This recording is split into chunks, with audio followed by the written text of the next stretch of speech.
So those that have been around me the last few days know that we've been having a really rough go of it with the start of college. As most of you know, we have a son who is on the autism spectrum.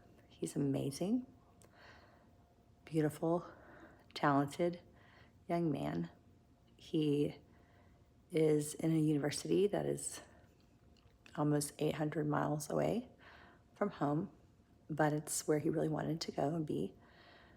We've had struggles this week after seemingly doing quite well for the first 1, 2, 3 days of class, weekend that had some scheduled events, and then a 4th day of class. It was the 5th day of class, which was about a week into school. Yeah, exactly 7 days in, that he appeared to have a little bit of a meltdown or just a break, like where whatever he's doing with his life or lifestyle, having the freedom to be on his own and make decisions on his own and decide when to go to bed and when to eat and all of that, I think it just came to a head where he physically was just not well because he was not making the best decisions, even though he had made it to all his classes, like I said, but I don't think he was sleeping as well as he should have or going to bed when he should have.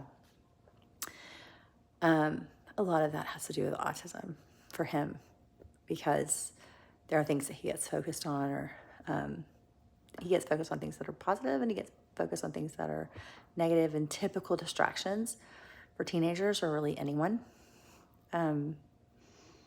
But he won't shut down when other people might, and just turn things off and know that on a day that I have something important I need to do at 7:30 or 7:45, I have to be up at 7, meaning I can't be up all hours of the night or it'll just be impossible. So I, as his mom, trying to assist him, I've helped him with the schedule, I've helped him calendar things, but I can't physically go and get him up out of bed.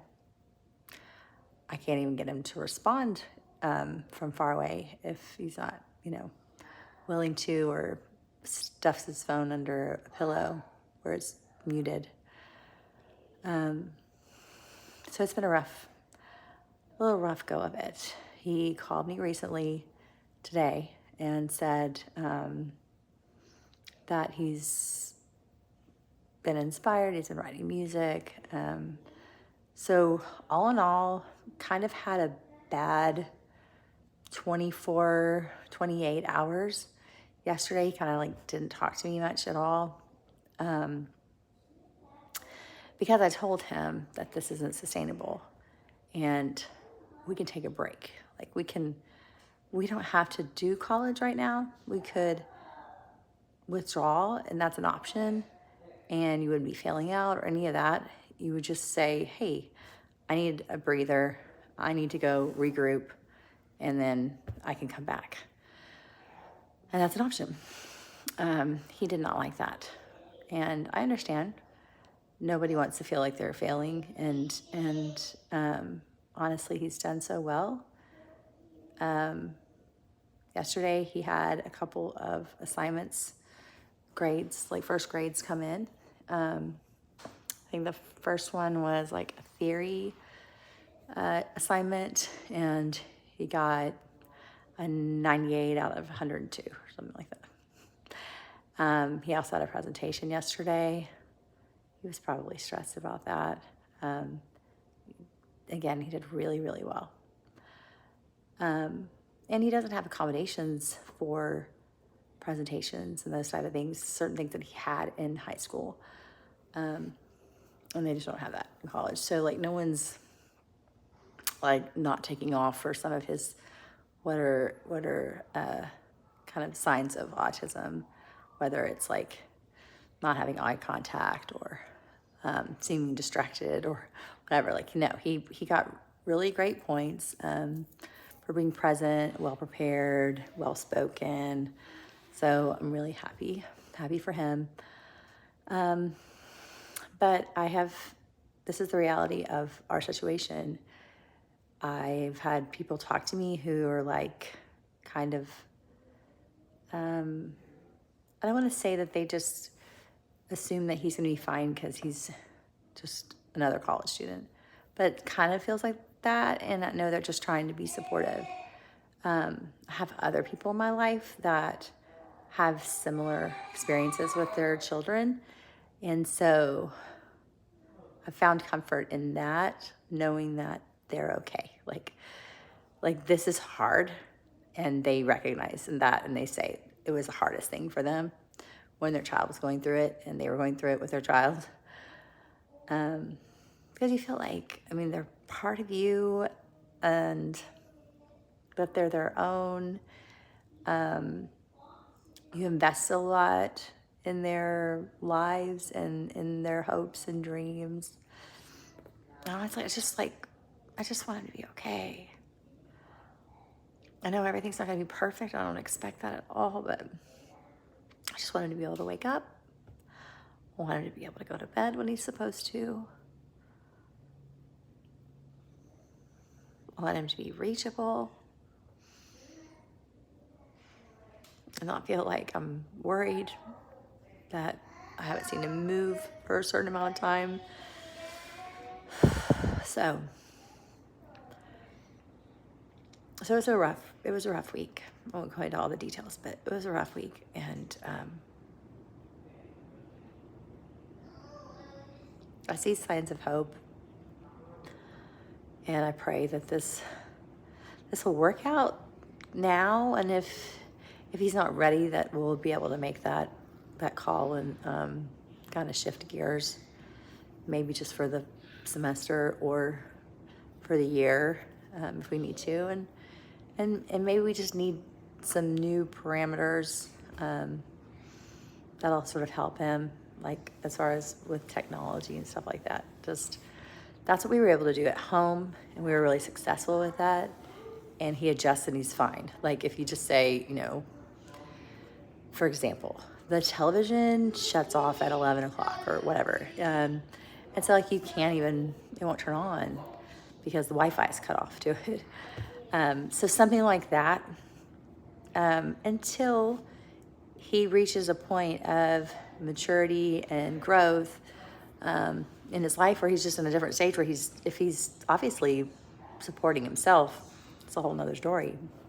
He can support himself and still be on YouTube 24 hours a day, never sleep. I mean, more power to him. I don't think that's going to happen, but for now, if we can set some parameters and limitations and he can live with those with our support, then I think we can be helpful with this transition. We did try to set up as much support as we possibly could from the distance that we are.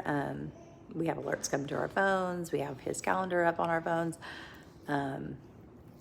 We have access to a lot of the things that he's doing, so we can just like see if he was counted present in the class, that kind of thing. All of us have Live 360.